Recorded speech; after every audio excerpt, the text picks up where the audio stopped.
Realmente esse é um dos grandes desafios do patronato, que é justamente recepcionar esses egressos do sistema prisional.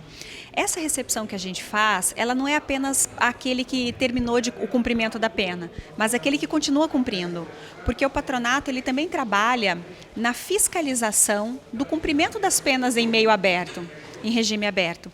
Então, as prestações de serviço à comunidade, as horas desses serviços, o comparecimento mensal, a assinatura mensal, as informações a respeito do que o egresso está fazendo da vida pós-cárcere, são todas informações que são coletadas e gerenciadas pelo patronato.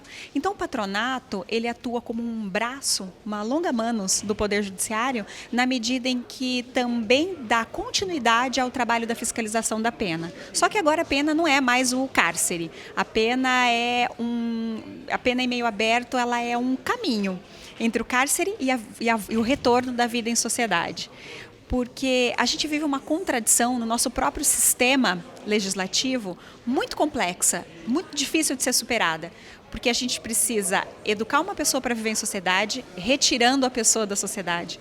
Quando a gente encarcera, a gente tira a pessoa do convívio social e o retorno dela é muito complicado. Não só porque permaneceu fora, excluído da sociedade durante o período de prisão, mas também porque ela volta com uma pecha, com estigma de que errou.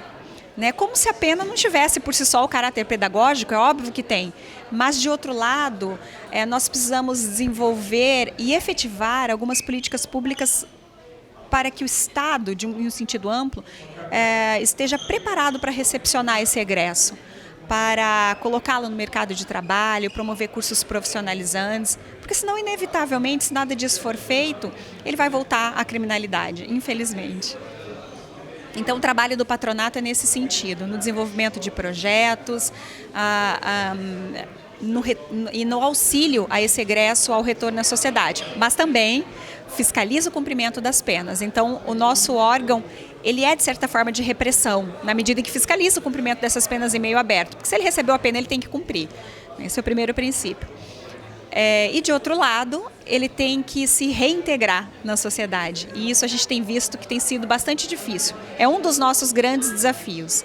Mas uma pessoa que a gente consegue reinserir já justifica todo o nosso trabalho de anos, porque realmente é bastante difícil. Então, eventos como esse são importantíssimos na medida em que possibilita essa interação entre sociedade civil, universidade, órgãos de segurança, poder judiciário. Essa integração é fundamental para que todo o processo se consolide.